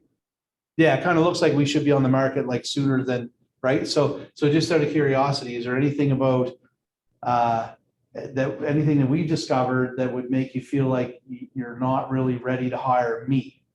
Like, is it a matter of you're just not ready to make a decision on who to hire, or you're not ready to make a decision on whether you're going to sell or not? Well, no, we're going to sell. It's just a question of, we're just trained now to always get three offers, Yes. Oh, no, I First appreciate one we talked to. Yeah, for sure. So let's say, just out of curiosity, let's say for a moment that you've already met the other ones, would you be comfortable in working with me? Yeah, I think so. Okay. Is there anything that we discussed that you feel would be detrimental to you working with me? Like anything that you feel like, okay, I couldn't work with Grant because of whatever? No, but looking at the neighborhood, I think our house is worth more. Okay, yeah, cool. And did you know that most people feel that way? Obviously, I mean, that makes sense. It's your castle, right? So remember when I showed you the properties. So here's the thing. We can, of course, there's no rules and regulations around what we list your price at, your home at. Like we can list it for 1 million, right? Now, Yeah, the question is, you said you want to get it sold and you want to get it sold in a certain time frame, but you also don't want to leave money on the table, correct? that's right. Okay, so is there anything, do you have any, do you feel like I did something wrong in my evaluation? Do you see any mistakes or anything like that that you'd want to discuss? No, not that we would know, but we'd like to hear from other agents to see what they tell us the value is. Right, so I said the value is 350. And so if one of them comes and says it's 400, are you going to question their ability to do the evaluation? Because you just mentioned that you feel like mine is right. And I'm not trying to be pushy here. I just want to make sure that we're clear on everything, right? So you mentioned that my evaluation is right. Do you feel like that they might be just wanting to get the listing to put their sign on the lawn and they don't really care that they meet your timelines and get it sold when they need to? Well, Or, we hadn't thought of that. okay, because sometimes people, I think that's normally what it is. And some people feel like, hey, this other person can get more money for my home.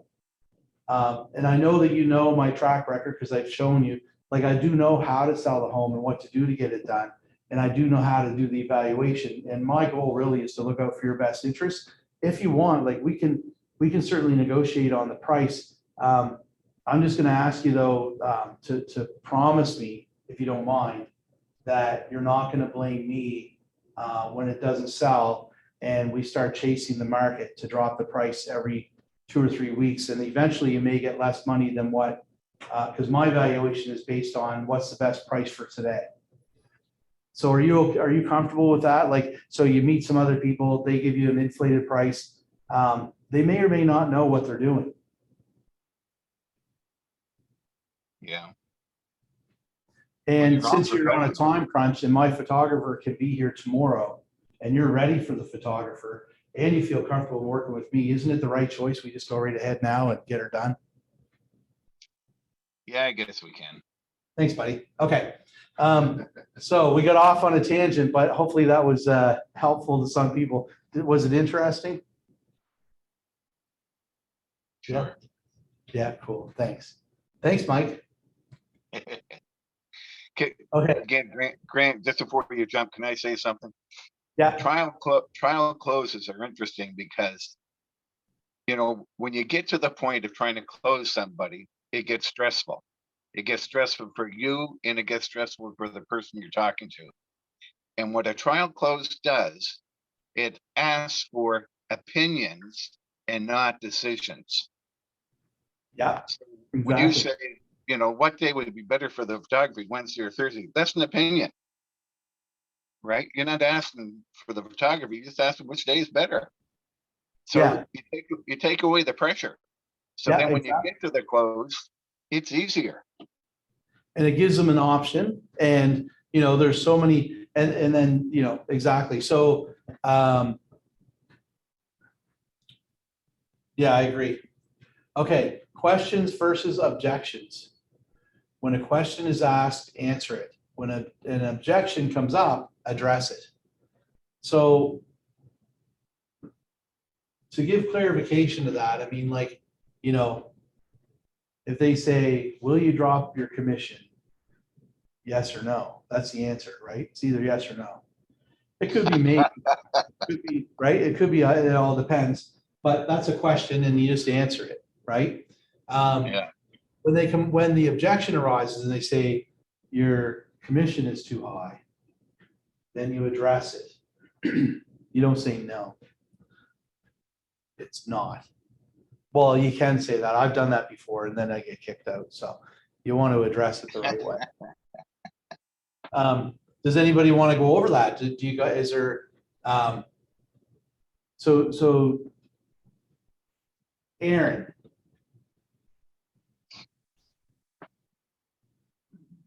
Yes. Hi, okay. What's your answer? What's the question? Okay, so when it comes to objections, like you're getting comfortable now, you've done, you know, quite a few deals, and do you notice that sometimes what could have been an objection before is no longer an objection? Yeah. Is there a Well- reason? Like, so I'll help you out a little bit with that. So like, okay.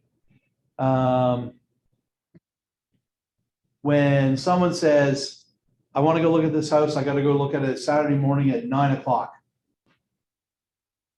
And they just give you the time, right? So, you know, when you're not used to it and you're not ready for it, and you also don't want to go at 9 o'clock Saturday morning, you don't really know how to handle it. So that's really considered an objection. So a good way to handle it is like to practice, drill, and rehearse, right? Be ready. Always be ready. So so let's just play this one out a little bit and let's say, okay, Aaron, I want to go look at that house, or you tell me you want to go look at the house at 8 o'clock Saturday morning, and there's no ifs, ands, or buts. I have no other time to go. So Aaron, when do you want to go look at this place? Oh, yeah, I want to go Saturday morning, 9 a.m. The only time I can make it. There's no ifs, ands, or buts on that. Okay, cool. So just out of curiosity, so first of all, I'm not able to get you there, but I really do want to help you out. I don't want to just lead you, you know, send you out to some other agent. I want to find a way to help you. So just so that we can get a better understanding, why is that the only time? Like, so for example, if we look at it Saturday morning and you like it and you want to buy it, are you saying that you have no time that day to write an offer on it? Or you have no time to go back for a second look if, you know, your significant other wants to have a second peek at it? Are you saying that you have no time to go back later to do inspections and water tests? Like, are you like, because it's true, sometimes that is the case. Like I've had some clients that they're only home on the weekend. And the reason I'm asking is there are other ways that I can help you, but I just want to get clarification first. Yeah, I guess ultimately, like, I travel for work, so I'm usually gone during the week. And then I come home, I got family, so I'm packed every weekend. 9 a.m. is the only time I can get to work, like this weekend. Right, okay. I work So, on Monday, so right on, okay. So let's back up for a minute. That was an objection that came, that's really hard to, we could role play that for a long time and I'd find a way to overcome it. But what if it started this way and I called you up and said, or you messaged me and said, here's a property I want to see. If you already knew, we were already working together and you knew that it was a matter of us, you know, combining our schedules to work together, then we would have overcome the objection to start with, right?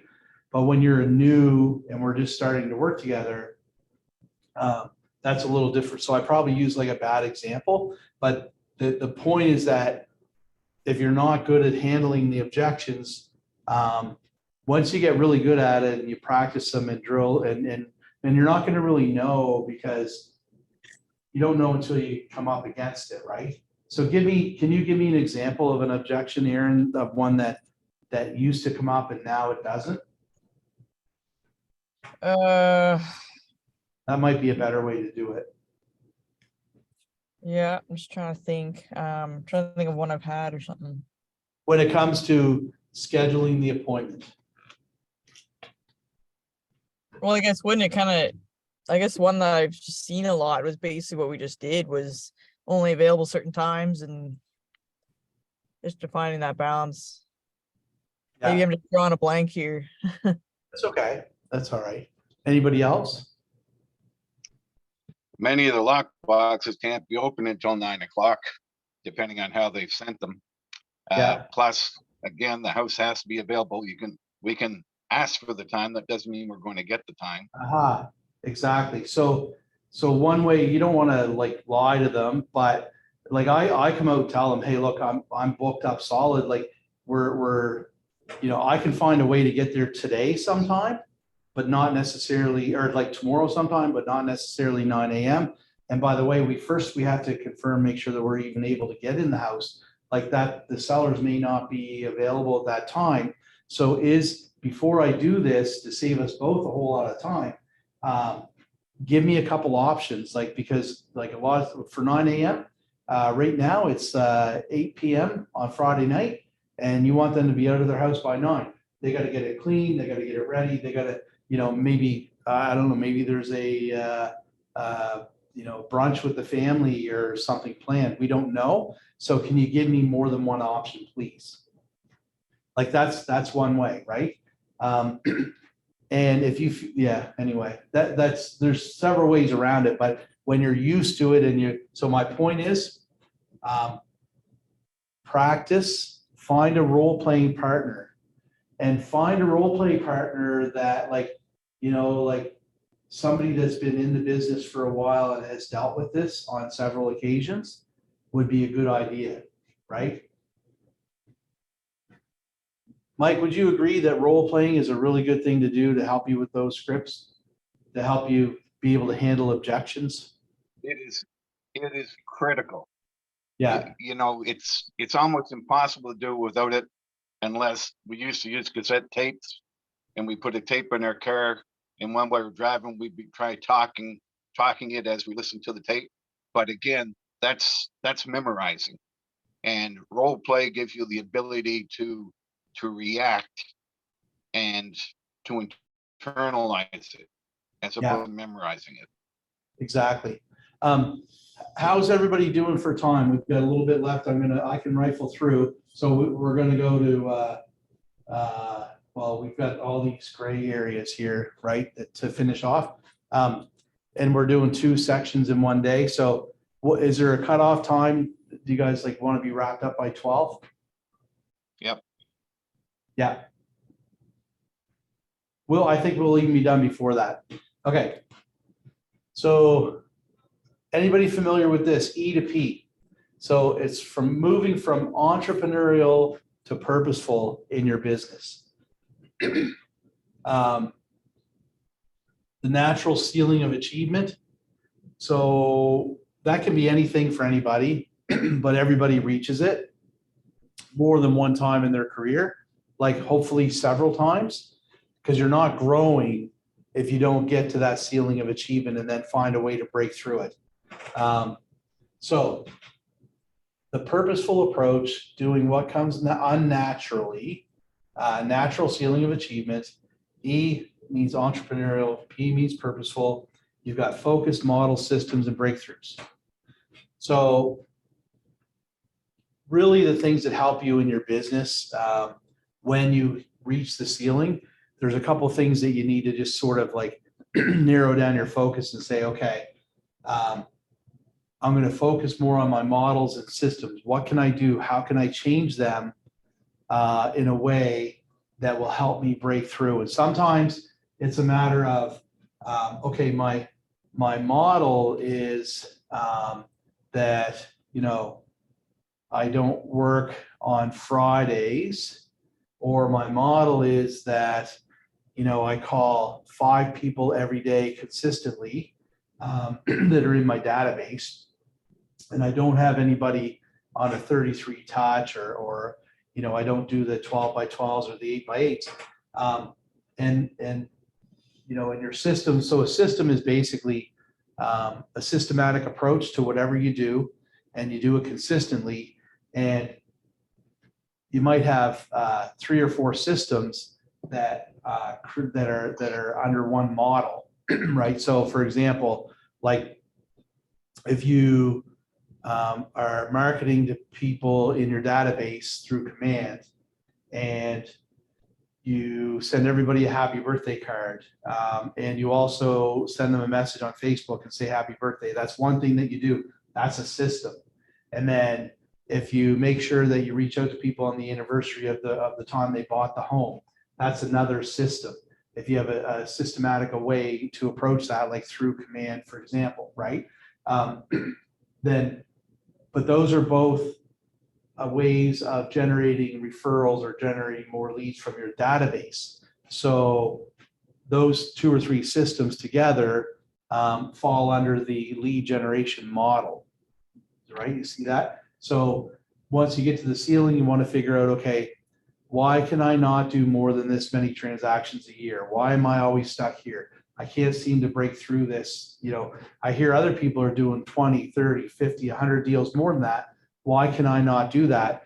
Then you need to focus on your models and systems and determine what needs to be done next and how you're going to change them. Sometimes it's a matter of implementing a new model, or just you know, making this one better, implementing a few new systems, adding a person, leveraging with people, or leveraging with these things. Okay. Any questions? Okay. Pre-listing packet goals, pre-sell, build the seller's confidence, answer. So we've already talked about pre-listing, pre-buyer packages. It does, so it makes you look more professional. It saves you time. It's a systematic approach. When you've got this and you can send it to somebody, then you can call them, say, do you have any questions? Do you want to go over it? It makes you look more professional, and just gives you another leg up on the competition. Pre-listing packet criteria, will you review the listing? What will you review? Okay. Nothing here that stands out that's serious.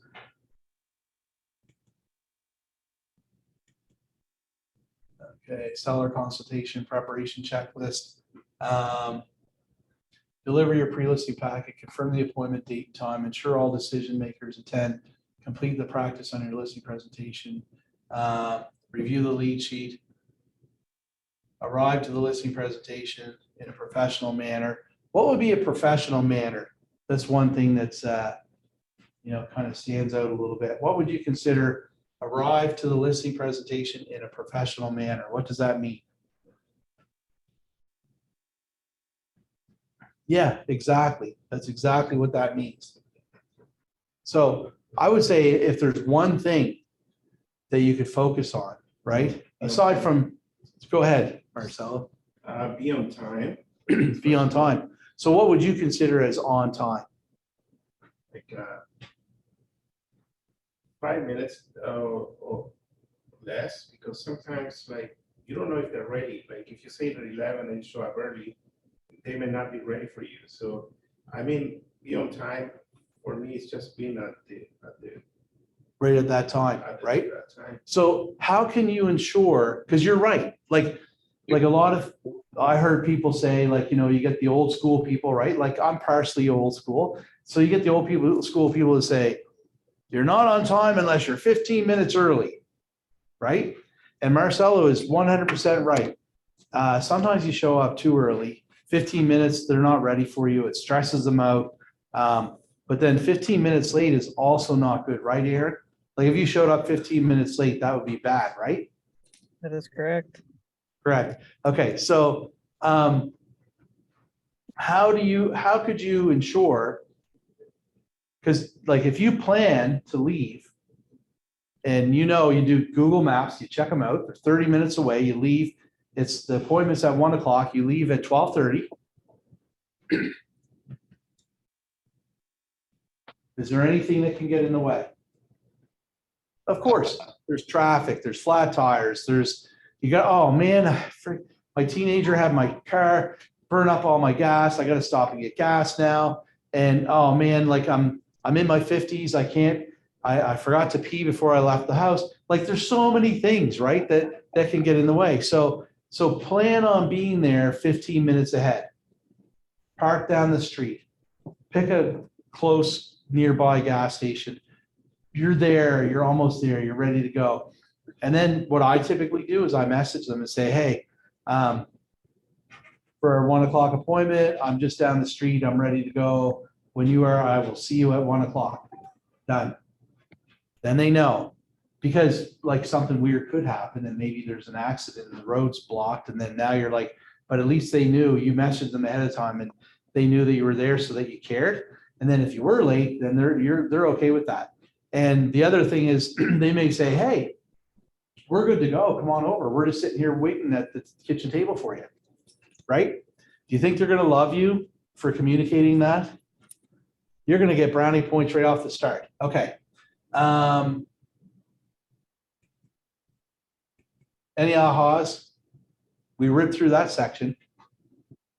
David, Aaron, any questions? Ahas? No questions, I don't think. It's all good, though. Okay, cool. Good. Lots of notes. Lots of notes. Good. So, and let me know, like I said, you guys just interrupt me anytime if you want, if there's something you have a question on, right? Because I am kind of ripping through. This stuff is supposed to take a long time, and I just feel like it would just bore people too much if we take too much time. Grant, just talking about arriving for the appointment. What's your opinion on giving them a compliment on their house when you get there? Only if it's genuine. Find something nice about the house. Yeah. So it kind of goes back to sales 101, right? Like, when you're building rapport with somebody, you want to be, if you can provide a genuine compliment, then do it. But don't, if it's not genuine, don't do it, because they'll see right through it, right? But that's a really good one, Mike. That really is. Like, so sometimes what I do, and this might seem kind of silly, but what I do is I'll pull up and I'll get out of my car and I'll stand in front of the house and I'll look like this and I'll kind of scan it, right? Oh, sorry. I'll kind of scan it and I'll look around and then they know, because they've seen you pull in and they probably watch you, right? And they know you're being observant. And then I wait for a little bit. And once we get, once we're there and we find out, a little bit more about them, then I can mention something like, hey, I noticed this or I noticed that, like that. I love that. That's awesome. It's great for curb appeal or whatever, right? something like that, for sure. Okay, so getting the signed listing agreement. Create a great impression to build the seller's confidence in you as their real estate agent of choice. We've talked a little bit about how you kind of get that started, right? Some really good ideas on how to do that. Share your price recommendation, the initial list price for their property, and your reasoning behind it. Like we mentioned earlier, if you just slap the number on the table and say 350, then they're going to say 4, right? So you got to do it the right way. You've got to, ask them questions, explain to them how you come up to your conclusion, get their agreement along the way. Say, look, I know because I've done this before. I know that when I show you the comparables, your first initial thought is going to be, that doesn't look anything like my house. Right, because I didn't build the house. I couldn't make them look exactly the same way. However, here are the things that we look for when we're determining value. We want to know, number one, location, the square footage, because the location is important because you got to be careful with how you do this. But if you say, wouldn't you agree that if this home were in say one location, like there could be a location where it costs a whole lot more for a home, like, whatever, let's say the south end of Halifax, versus here in Sackville, would it be worth more in the south end of Halifax than it is here, yes or no? And wait for their answer. And they're going to say, oh yeah, for sure, it's going to be worth more there. Okay, great.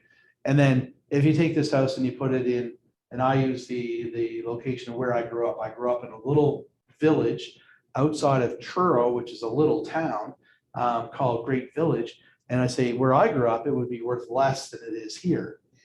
And it's safe for me to say, because that's where I grew up. I'm not going to insult anybody if they know I'm not trying to insult them. So you get their agreement. And then you say, well, the next thing is square footage. Wouldn't you say that, would you agree with me that it costs more to build a 3,000 square foot home than it does a 2,000 or 1,000 square foot home? All things considered equal, like the finish work is all similar and so on, but the overall square footage is way bigger. Would it cost more to build it? Yes or no? Of course, they're going to say yes.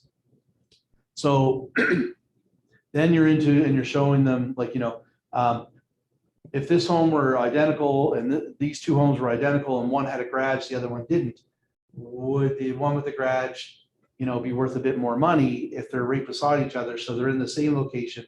It's the same style of home with the same square footage, same finishes inside, but one has a garage, the other one doesn't. Would you say that the one with the garage is worth more money or less?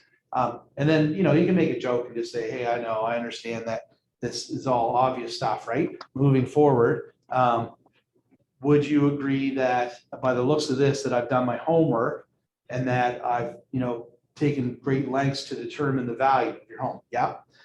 Well, the reason I do it that way is because I don't know about you, but for me, $10,000 means a lot, like one way or the other. If somebody were to offer me $10,000, I'd be like, whoa, I'm excited. And if somebody were to say, here, you got to pay me $10,000 for whatever, I'd be kind of sad, right? So obviously, like, money is important. Wouldn't you agree? Yeah, I agree. Okay.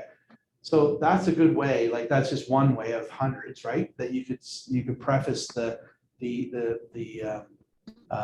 drop of the number, right? Now you're here. Okay. So here's what we've determined, that you should be around 350,000. You want to get that price objection out of the way. Like, they're going to, how much did you think it was? Like, what did you have in your mind? Because I know with today's, with the internet and all the information that's out there, you can come to, fairly close, to, oh, well, we thought it was worth 4. Well, then get to the bottom of it and figure out why they thought it was worth 4.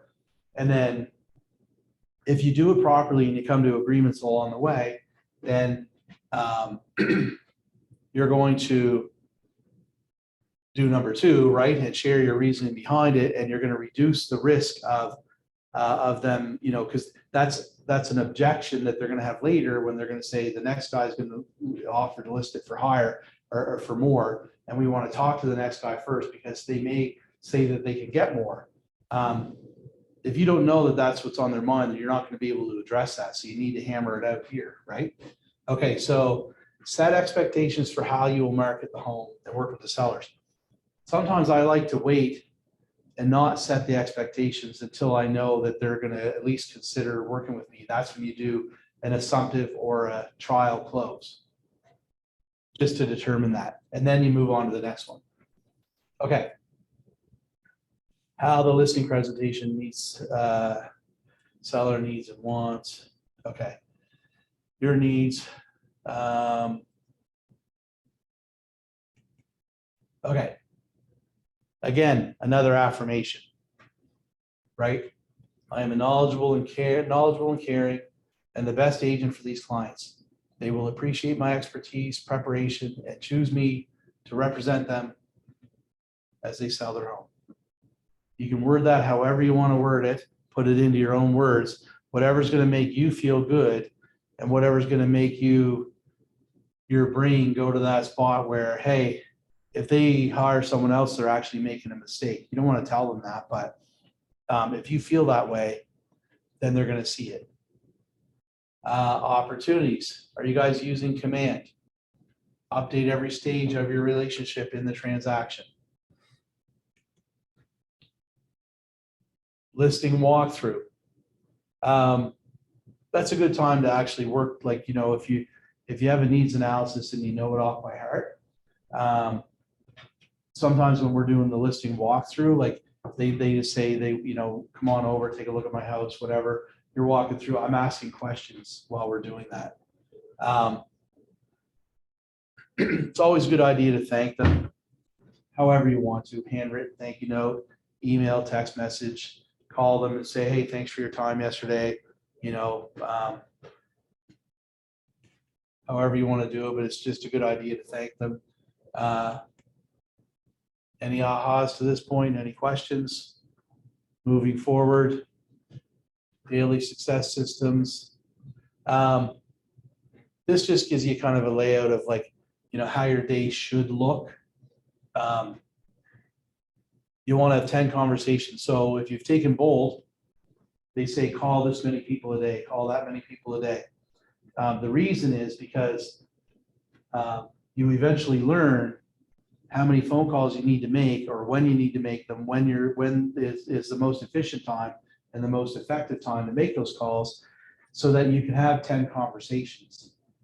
And you want to get 10 people added to your database. And 10 handwritten notes. Again, some people don't like to do handwritten notes. I think they're a good idea. Enrichments, appointments, agreements, and closings. Of course, we all want to do a closing a day, right? And keep in mind the do not call list. This is a good one. I engage every conversation in the spirit of contribution, and in the spirit of contribution. And people are happy to be in the relationship with me. So when you think about okay, so David, you said it earlier that, you feel a good reason for people to work with you is because you care and you want to make sure that you take care of their needs and that you care enough to make sure that it's a great experience and that you get them safely from the start to the finish in the purchase or the sale. Part of the reason why people end up working with you is because you typically come from contribution. So that is coming from contribution. That means that you're, sorry, what's that? 5 minutes. Oh. Do you need in here? Because if I go on my next one, I'm going to knock you off. Oh, we're almost done. Perfect. Thank you. Okay. Yeah. So if you come from contribution and that's like a typical thing, like Marcelo, I'm getting to know him. And that's actually his natural thing is to come from contribution, meaning not what's in it for me, but what can I do for you? How can I help you? Right? That's in a nutshell. Okay. Prepare for the next session, such as working with buyers and sellers, and we're done. Ta-da. Okay, any questions, any ahas, any criticisms, anything, feedback? That was great. It's just kind of good to reinforce a lot of these things. And when you talk through them, of course, you learn, you get new wording you can use, which is very important. It's not good to be stumbling over your words when you're trying to make a presentation. So even just going through it and hearing how things are worded is very helpful. So thanks very much. Oh, my pleasure. My pleasure. I hope, I'm happy that you got something out of it. Anybody else? Marcelo, Aaron, Mike? Well, having gone on a sales call with you, Grant, you know, I like your style and I've seen you in action, so it works in front of a seller. We didn't get that listing, but nonetheless, I think it was a good presentation. Yeah, thank you. Thank you. And yeah, thank you very much. Okay, well, thanks for joining, guys. We're going to jump off because Laura Lee said that we're going to get kicked off if we don't jump off. So you guys take care, enjoy the rest of your day, and I will sign us out here. Over and out. Thanks for Thanks very joining. much. Take care. Thanks for joining. See ya. Take care. Thanks.